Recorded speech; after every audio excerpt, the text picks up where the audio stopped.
Au nom du Père et du Fils et du Saint-Esprit, Amen. Grande joie d'être là avec toi en ce dimanche 28 janvier. Et nous célébrons Jésus ressuscité, Jésus qui est là avec nous, et aussi toute l'Église qui se rassemble pour célébrer et glorifier notre Seigneur Jésus-Christ. Et la première lecture d'aujourd'hui, c'est Deutéronome chapitre 18, à partir du verset 15. Seigneur, ton Dieu suscitera pour toi, du milieu de toi, parmi tes frères, un prophète comme moi, que vous écouterez. C'est cela même que tu as demandé au Seigneur, ton Dieu, à l'Horeb au jour de l'assemblée. Pour ne pas mourir, je n'écouterai plus la voix du Seigneur mon Dieu, et je ne regarderai plus de ce grand feu. Et le Seigneur me dit, ils ont bien parlé, je leur susciterai du milieu de leurs frères un prophète semblable à toi. Je mettrai mes paroles dans sa bouche, et il leur dira tout ce que je lui ordonnerai.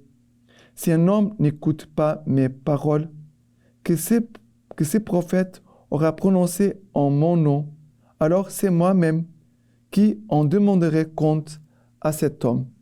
Mais si un prophète a l'audace de dire en mon nom une parole que je n'ai pas ordonné de dire, et s'il parle au nom d'autre Dieu, ce prophète mourra. Alors ici, le livre de Deutéronome nous parle des prophètes. C'est très important, les prophètes, car les prophètes, qu'est-ce qu'ils faisaient? Ils écoutaient Dieu, ils transmettaient les paroles de Dieu au peuple. Ça veut dire qu'ils aidaient le peuple à avoir une intimité avec Dieu, parce que c'était les prophètes qui écoutaient, et ils aidaient le peuple à marcher selon la volonté de Dieu, à plaire à Dieu, et aussi à bien vivre entre eux. Car les prophètes, ils donnent toujours les paroles du Seigneur. Et aujourd'hui, on doit se rappeler que nous tous, par notre baptême, nous sommes prêtres, prophètes et rois. Et comme prophètes, à cause de notre baptême, nous sommes tous appelés à nous nourrir de la parole de Dieu chaque jour. Lectio Divina, on se nourrit de la parole de Dieu. Cette parole va nous accompagner, cette parole va nous travailler, va nous guider. Nous allons voir les fruits de la parole de Dieu dans notre vie. Et après, on pourra témoigner de cette parole. Ça veut dire que la parole de Dieu que nous avons reçue, après, on pourra la transmettre aux autres à partir de ce que nous vivons. Ça veut dire que nous allons actualiser cette parole du Seigneur, la rendre plus proche des personnes aujourd'hui. Quand nous parlons de la parole, de ce que la parole de Dieu a fait dans notre vie, on rend la parole de Dieu plus accessible et compréhensible aux autres. Mais on doit toujours conduire les autres vers la parole. Parce qu'il y a des choses que Dieu va vouloir parler par sa parole à chacun.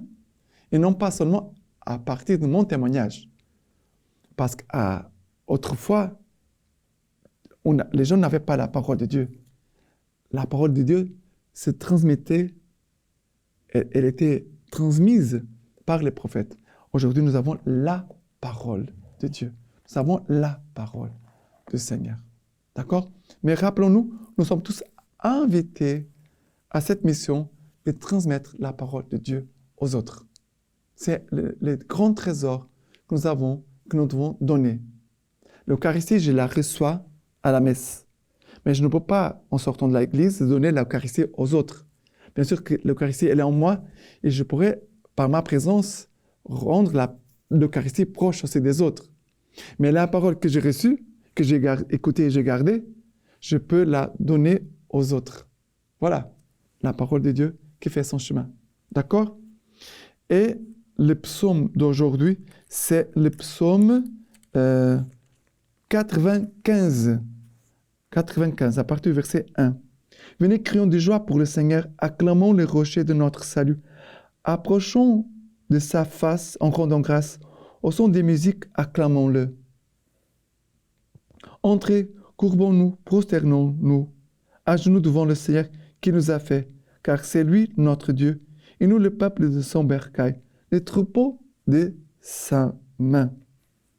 Et après, encore, aujourd'hui, si vous écoutiez sa voix, n'endurcissez pas vos cœurs comme à Mériba, comme au jour de Massa dans les déserts, où vos pères m'éprouvaient, m'étentaient, alors qu'ils me voyaient agir. Moi, j'aime beaucoup ces versets 7, 8. Aujourd'hui, si vous écoutiez sa voix, n'endurcissez pas vos cœurs comme à Mériba. Aujourd'hui, si vous écoutez la voix du Seigneur, ne fermez pas votre cœur. Ne fermez pas votre cœur. Si tu écoutes la voix du Seigneur, ouvre ton cœur. Ouvre ton cœur pour écouter la parole. C'est quelque chose que je demande et je veux vraiment que ça me donne comme grâce. C'est chaque jour pouvoir avoir toujours un cœur ouvert, attentif, qui retient et qui aime sa parole. Parce que nous gardons ce que nous aimons. Si nous n'aimons pas la parole de Dieu, elle entrera, elle sortira. Mais nous devons demander la grâce d'aimer, d'avoir soif de la parole du Seigneur. Et la deuxième lecture d'aujourd'hui, c'est 1 Corinthiens chapitre 7, à partir du verset 32. Je voudrais vous voir exempt de soucis. L'homme qui n'est pas marié a souci des affaires du Seigneur, des moyens de plaire au Seigneur. Celui qui s'est marié a souci des affaires du monde, des moyens de plaire à sa femme. Et les voilà partagés. De même la femme, son mari, comme la jeune fille, a souci des affaires du Seigneur. Elle cherche à être sainte de corps et d'esprit. Celle qui s'est mariée a souci des affaires du monde, des moyens de plaire à son mari. Je dis cela dans votre propre intérêt, non pour vous tendre un piège, mais pour vous porter à ce qui est digne et qui attache son partage au Seigneur. Alors ici, Paul, il va parler de ce qui est marié, qui doit plaire à son amour, à son épouse et d'avoir les soucis du monde. Voilà, celui qui est marié a souci des affaires du monde, des moyens de plaire à sa femme, et les voilà partagés. Voilà, mais c'est lui qui n'est pas, il nous a dit, l'homme qui n'est pas marié a souci des affaires du Seigneur, des moyens de plaire au Seigneur. Bien sûr que l'homme marié là, et celui qui n'est pas marié, les deux ont soif de Dieu. Ils doivent avoir soif de Dieu et de la parole du Seigneur. Mais c'est vrai que l'homme qui est marié, il doit travailler, de prévoir les choses, d'être avec son épouse, avec ses enfants, d'être là à la maison. C'est sa place, il doit être là avec sa famille.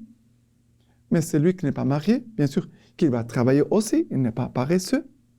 Il va travailler. Il va gagner aussi son pain avec son travail. Mais quand il est libre, il pourra donner plus de temps gratuitement pour le Seigneur. Voilà.